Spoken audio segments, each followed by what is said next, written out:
Two things I want to talk about today. This is a message to a younger version of myself. If your life doesn't look like this, all right, this is prototype A.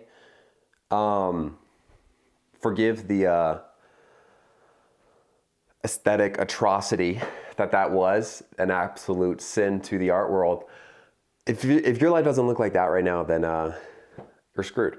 If you don't have clarity on where you're going, goals, vision, as I'm saying this, I'm kind of taking on this tone of getting people to zone out, because honestly, when most of us hear that, you're right, having clarity, having goals, having, I don't know, a definite direction in your life, then, this is the thing. We've all heard this before, right? We've all heard these maxims, these general, like, how many of us know, oh, I should be eating better, right? I should be getting more sleep. How come most of the people in the world know this, but don't do it, right? Why is it that most of us know exactly what to do, but we don't do it, right? This is what I'm obsessed about. I'm obsessed with having clarity. And for me, sometimes I need a physical representation in my environment of the things that I'm trying to grow in. And for different goals in my life, in the past, I put them on a piece of paper, and that's a good start. And then the piece of paper ends up in a filing cabinet.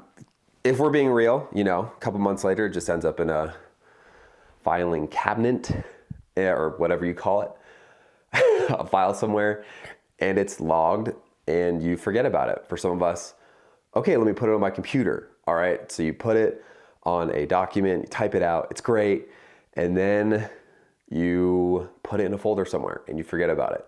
And then you remember, I need to do it. Another good discipline, you think of that famous book, Think and Grow Rich, right? It says to write your goal down every day. And that's good.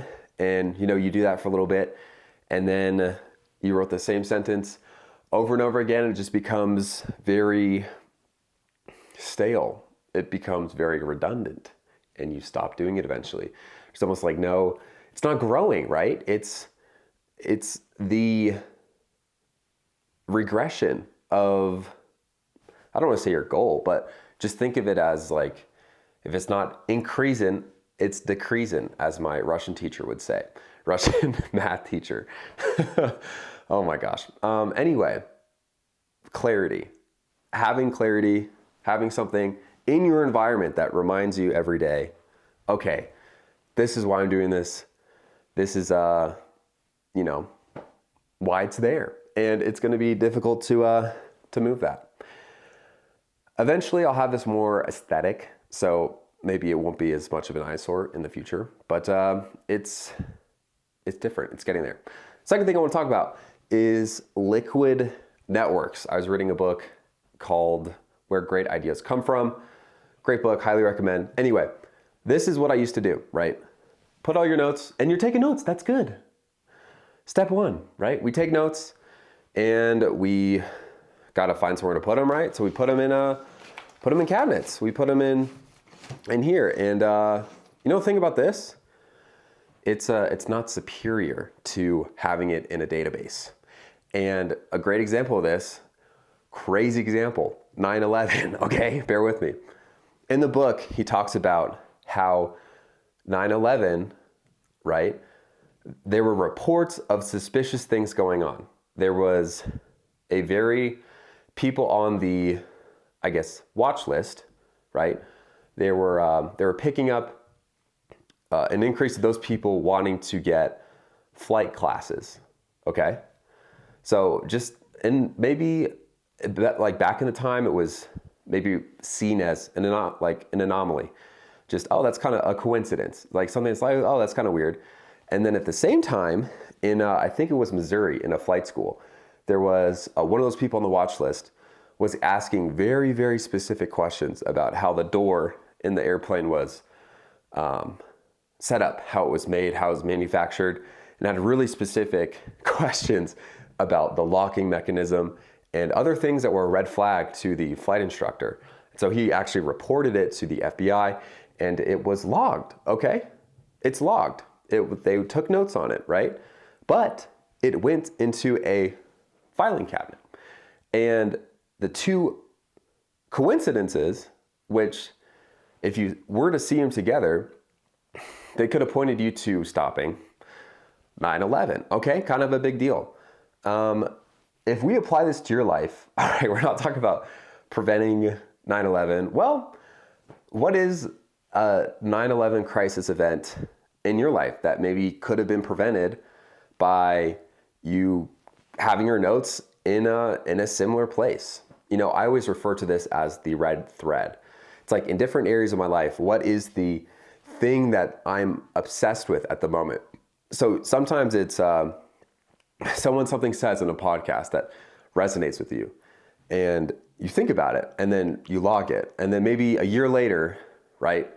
Someone says something similar, and you're like, oh, like dang, okay, I've heard this before, like, and it resonates with you again, right? And it's you haven't made any progress in that area. It's like, ooh, okay, that's not good, right? Because those are two isolated incidents where they talked about roughly the same thing, and you're kind of still in the same place, right? So the way that I'm overcoming this, right, is developing a commonplace book. Pretty weird. A good example of a commonplace book was from John Locke, all right? It's basically like the way you organize your notes. And that sounds so boring, but the purpose of this is to be systematic in evolving your life. Okay, so just some things I'm thinking about. I'm turning this filing cabinet into a fluid network, putting it in a search-based query where I can look it up and have a better chance of catching 9/11s in my life. Pretty insane to say that. But you could also look at it as potentially not a good thing, but how can you get the different epiphanies that are happening and have it for maybe something beneficial, like getting to a new PR at the gym, right? Good example, I talked about this in another video, my shoulder, right? There's so many cycles in your life, right? Pay attention to the cycles, pay attention to the recurring issues in your life. And if you've been at the same level in something for a while, usually there's a pattern. So what has that pattern been? What is the start of that pattern? And how can you evolve your way out of it? One of my favorite diagrams is in the book, Principles by Ray Dalio. He's a billionaire hedge fund manager. It's basically like I'm gonna try and draw this here. Let's get a marker here. It's I don't know what this was. It's basically this, right? So here's an issue, right? This is where we're devolving, right? And then we diagnose the issue, and then we go up. But for most people, the cycle kind of looks like this. And this can be years apart. Like, it's hard to spot because these 3 points, this could be like 1 year, right? From this distance to that distance. And the weird thing is this could be for health, right? This could be my shoulder hurts, right? And then you can't work out, you can't do the same exercises. Oh, let me get physical therapy, Okay, I'm gonna better. You don't solve the real root issue, and you do the same thing, right? But you can also apply this to relationships. Maybe you get in a relationship and, something happens. Maybe, it's a cyclical pattern. Let me think of an example. Maybe it's like, I don't feel understood, spicy. Go down, okay, let me fix this, let me do this. Let me maybe get better social skills. Okay, so we get in the next relationship. Oh my gosh, I feel the same way I did a year ago. And you don't, you want to go this way, guys. We're trying to go up, all right? We have in motion this way, as Lil Tyler says, okay? we're trying to go up, all right? We don't want to stay at the same place.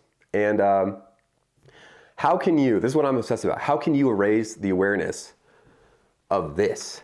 How can you pick up on these patterns? How can you pick up, oh my gosh, I've been here before, I'm starting this cycle again. It's almost like those movies, especially Christmas time. You know when they like wake up and it's a new day, but it's the same day? And they're like, oh my gosh, I've seen this before. And they kind of live the same life or the same day over and over again. It's like that, and that's okay if you enjoy the day. But if you don't, what are you doing to get out of it, right? How do you actually diagnose the problem? How do you find out, okay, I'm not enjoying this day, right? How can I get out of it? So just some of the thoughts that I'm thinking about.